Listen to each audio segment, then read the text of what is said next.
What's up, what's up, what's up? We live from Fifth Third Arena here at the University of Cincinnati for the Cincinnati Regional TBT 2024. Here with my man's Greg Parham. What's good with you, bro? What's up, bro? How you doing? But you know it. Hey, look, man, congratulations on that first win against Team Gibson. Yes, sir. Before we get into how the tournament has went, let's try to get into your background a little bit. Just get a little background of where you're from and your college experience and how you got up to this point. All right, my name is Gregory. Grew up in Richmond, Virginia. Attended Monacan High School. I won state championship, state player of the year. Ended up going to VMI for 4 years. First team all conference. Went to South Alabama for my graduate school for 2 years. Got my master's and just finished my first season overseas in the country of Georgia. And I just signed yesterday to top league in Portugal. Shout out to the top league for bringing my mans in, for sure. When you talk about your college experience, just dive into how that groomed you and being from Richmond, Virginia, your background, how that groomed who you are today as not only as an athlete but as a man as well. Yeah, no doubt. Going to VMI was a different experience. I don't know if you know, like QJ went to VMI, so like both went through that similar experience. I mean, definitely just added a lot more discipline.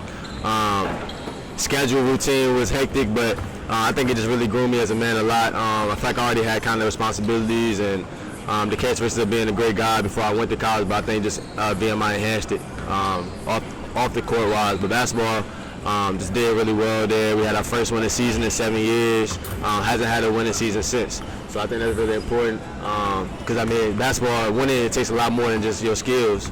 It's like just being a leader, being able to enhance others and get the most out of your teammates are something that's very essential day to day. So that's kind of my college experience at VMI.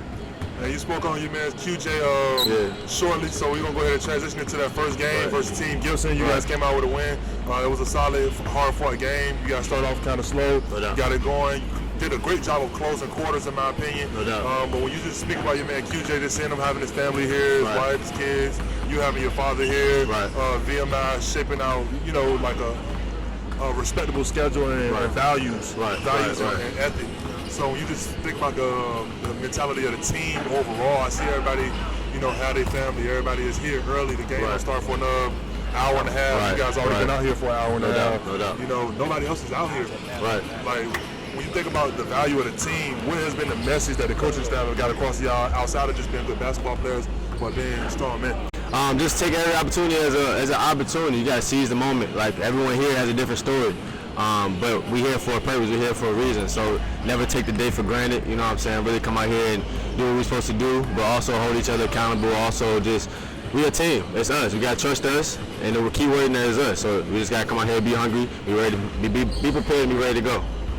Yeah, so just preparing for TakeOver BC. You guys playing in the next couple of hours. When you think about some of the things that you guys did in the first game that you could correct and be better at, and from your perspective, what are a couple of those things that you guys can be better at? Definitely not starting off slow. I feel like coming out, hitting them first. I think that's kind of the main thing. Defensive intensity. I think as the game goes on and as our bench continues to come in, I think we just need to continue up the level. Just have no drop-offs, keep playing together, make the game easy for one another. I think that's just the main thing. I mean, when we stay locked in together, communicate, hold each other accountable like I mentioned, we should be all right. And I just try to take this opportunity in that video to just shout out Coach Reg, shout out to Coach Scott, Coach E, and the Wendell Scott Foundation for giving the Risky Powerhouse this opportunity to cover the team. But when you just think about the message and the ethical upliftment, in my opinion, that the coaching staff have had for the team, starting off every practice, praying out every game, every moment, what have their message been off the court in terms of not just basketball players, but to you guys that have kind of, made the difference? Right, I mean, definitely give God the glory of all things. Like I said, everyone's situation, experience has definitely been different leading up to this TBT tournament. But I mean, just like I said, giving every day your all, maximizing the day, seizing the moment. I think those are just the main thing. Live in the moment, because you never want to take anything for granted. And these just been great examples. Like Reyes, Coach E, Coach Scott, they mean a lot to me, man. I appreciate them a lot for bringing me on this journey, and I can't wait to keep growing with them. And you already spoke about what you plan on doing heading into next season. You signed yesterday. Just touch on that a little bit more about how your first year went and how your second year, how you see your second year going for yourself. So yeah, first year played in the Georgia Super League, so that's the top league in Georgia. It was a great experience. Made a lot of great relationships. Coaching staff was amazing. My club was dope, man. We lost in the championship actually my first year. So I mean we made it far. Got there in September and left in June 1st. I was there for a good minute. So going into year 2, definitely wanted to be different. I want to really showcase my whole skill set. Playing in Portugal, so basketball there is really different as well. So I'm just excited, man. I'm excited for the opportunity. I thank the club for even trusting me to come out there and play for them. And when you think about it, man, what's some big differences playing in the States and playing over there? Like, just give me three things. First thing, my fault. I'm sorry. No, yeah, that's it. 3 things real quick. First thing, physicality. Yeah, they bumping out there. I didn't know you can hit the ball out the rim. So like, say if you're at the free throw line, you shooting, someone can knock it out the rim. Like that's crazy to me. And then 3, I mean, it makes a lot of pick and roll. I think that's the same over here, kind of, especially with like NBA, but a lot more passing, cutting, movement. Not a lot like one-on-one, so definitely like this the play style overall is different. Yeah, so hey man, I'm Kendall Bishop, man. We here, like I said, at Fifth Third Arena, coming to you guys live from the Dream34 shoot around. Hey Greg, I appreciate you giving me some of your time, bro. Thank you, man. For sure, man. Appreciate you. Good luck versus Takeover BC in the next couple of hours, and looking forward to you guys getting that dub. Let's do it. Appreciate you, man. Yeah, bro. Appreciate you, man. Good afternoon. Coming to you guys live from the Fifth Third Arena here for the Cincinnati Regional at TBT 2024. I'm Kendall Bishop with the Risky Powerhouse here with Gregory Parham Sr. How you doing? Hey, doing great, man. Doing great. OG, we out here watching the team warm up. They've actually taken, the time of the empty court to take advantage of a good warm up. Nobody else is in the gym right now. What is your thought of what we view from the team thus far and building up to this game versus Takeover BC? Well, you know what? Dream34, excellent team. We're coming together as a complete team where everybody is actually relying on each other to take care of the opportunity that's presented. So I'm loving just the relationship building. I'm loving the idea of Dream34 being supported by a pioneer. So these young men are pioneers, and they all have stories to tell, but coming together, it's going to be a mighty story. And Coach OG, real call, because we comfortable, man. We've been kicking it for a couple of days now. OG, when you just think about the core of what the team is built on, the message of the team, that's been across every day before practice, closing out each practice in prayer, thanking God and being more than just basketball players, uplifting men. What have you known from Coach Scott and Coach E as to how that message has been put across? What a message. What a message. God's will shall be done. And so we are actually building, if God is in it, then how can we lose? We're going to win in life, y'all. And so that's the most important message, winning in life. And so giving of ourselves unselfishly for one another, as Christ did for us, so important. It's way more than basketball. We're trying to build legacy here. We're trying to build community leaders here. We're trying to be the best example.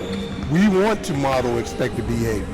And so again, the opportunity to be a part of Dream34, the Wendell Scott Foundation, be a pioneer as Mr. Scott was, excellent. And to God be the glory. And OG, where have basketball taken you and your family just in terms of the opportunity and around the world and around the country?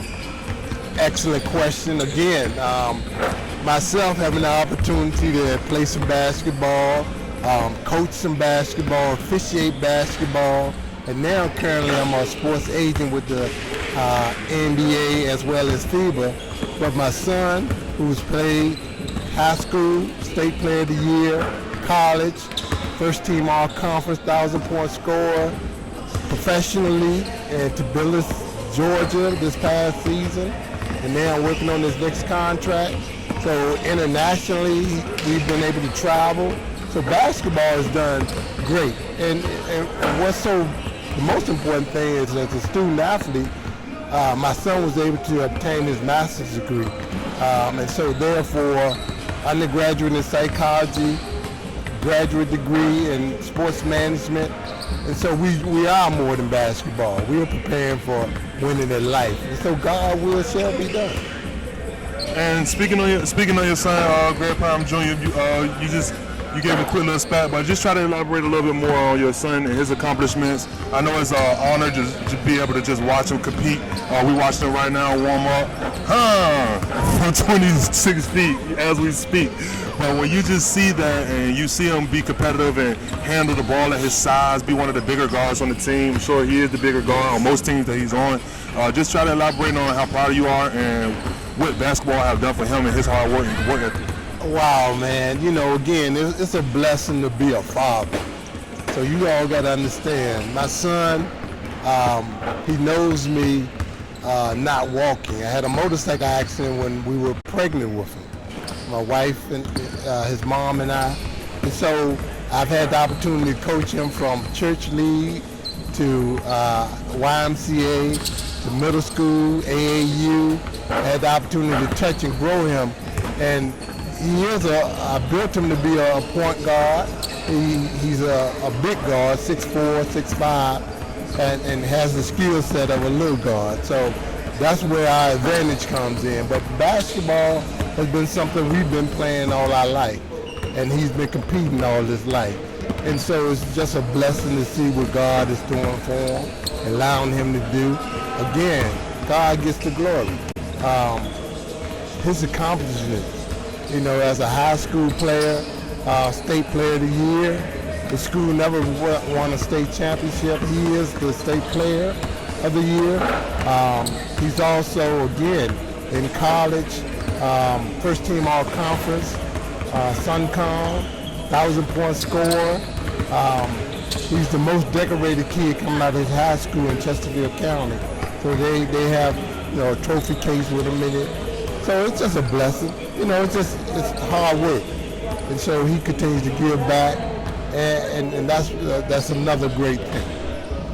And you spoke briefly about being an NBA and a FIBA agent, about your son having a bachelor as well as a master's degree through sports. In terms of the fiscal side and the business side of being an athlete, just elaborate a little bit on how upcoming athletes should have their thought process geared when they're thinking about making decisions that's going to alter or pivot their career. Well, great question. Again, my mindset is more than basketball. More than basketball means that we'll become excellent at many things. I'm a very diverse person, and so I've planted seeds in my son where we are business owners. We also work full-time for companies as a full-time employee, but we also have our own revenue stream. So basketball is a vehicle to make money, but there's many other vehicles, and therefore I ask my kids to be more open to multiple streams of income. And therefore we are multiple talented, and so our time and talent produce treasures. We do many things, we have many streams of income, we take care of our responsibilities, and we help others. Must help others. And so my son and I, we are members of Omega Psi Phi fraternity. And so that's another blessing where in that service organization, we uplift our community. Absolutely. And Coach, I just want to take the opportunity to thank Coach Reg, Coach Scott, Coach E, the Wendell Scott Foundation for giving us in the Risky Powerhouse this opportunity to cover the team. Shout out to TBT, shout out to Parham. We're here at the Fifth Third Arena at the University of Cincinnati. I'm here with Coach Gregory Parham. Appreciate you, man. Give me a couple minutes of your time. Most definitely. It's the Risky Powerhouse, and we're checking out. We'll catch y'all next time. Yeah, that was smooth. Appreciate you, man. Appreciate your words. I look forward to that. Look good, man. You're doing powerful work. I know you will craft the thing that people can get a powerful message from it.